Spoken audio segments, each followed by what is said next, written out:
नमस्कार दर्शकों, आवाज़ इंडिया में आपका स्वागत है। देश की आर्थिक राजधानी मुंबई में वायु प्रदूषण में लगातार बढ़त देखने को मिल रही है।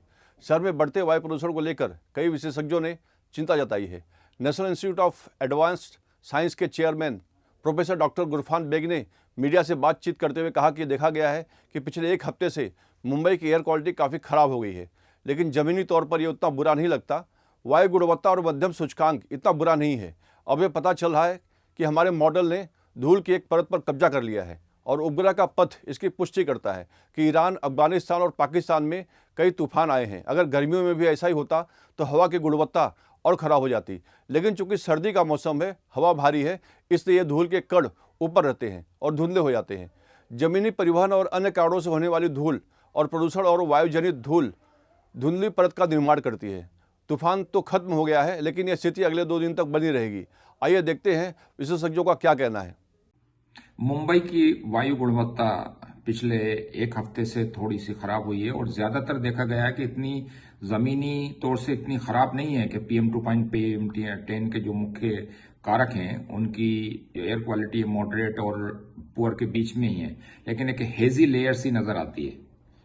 अभी विदित हुआ है कि हमारा मॉडल ने एक डस्ट के लेयर को कैप्चर किया है और वो सैटेलाइट के पाथ से भी कंफर्म हो जाता है कि गल्फ के अंदर उस एरिया में अफगानिस्तान, पाकिस्तान और इराक के एरिया के अंदर मल्टीपल डस्ट स्टॉर्म्स आए और वो ऊपर की तरफ कूच किया उन्होंने। और ज्यादातर ये डस्ट स्टॉर्म का जो पाथ होता है, जो ट्रांसपोर्ट करते हैं हवा की वजह से, वो करते हैं करीब अबव 1 to 2 किलोमीटर के आसपास। तो उसकी तरफ से कूच करके वो अरबियन खाड़ी से होते हुए मुंबई की तरफ इंट्रूशन हो रहा था उसका। और यही कारण है कि आपको हेस जैसी कुछ दिनों से दिख रही है। अब कारण यह है कि अगर ये गर्मी होती और टेम्परेचर वार्म होता तो ये सारे के धूल के कण जमीन पे आ जाते और वायु गुणवत्ता बहुत ही खराब स्थिति में पहुंच सकती थी।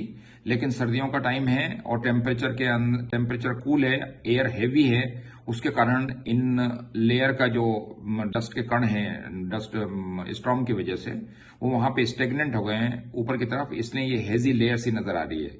कुछ इंट्रूशन जरूर हो रहा है जो कि ऊपर से हो रहा है और नीचे से हमारे जो प्रदूषित कण हैं, जो कि ट्रांसपोर्ट सेक्टर या कंस्ट्रक्शन एक्टिविटीज, उससे रिलेटेड जो डस्ट है वो जब निकल रही है तो वो टेम्परेचर कूल होना और ऊपर से इंट्रूशन करना, तो ये दोनों की जो एक लेयर हेज जैसी है वो दिखती है। और वायु गुणवत्ता जो है हमारी जो रह रही थी अभी तक सेटिस्फैक्ट्री तक, वो मॉडरेट और पुअर तक चली गई है। कुछ कुछ स्टेशन जो हैं जहां पर कि इंट्रूशन, डाउनवर्ड इंट्रूशन थोड़ा सा काफी तेज है, वहां पे वेरी पुअर तक भी चली गई है।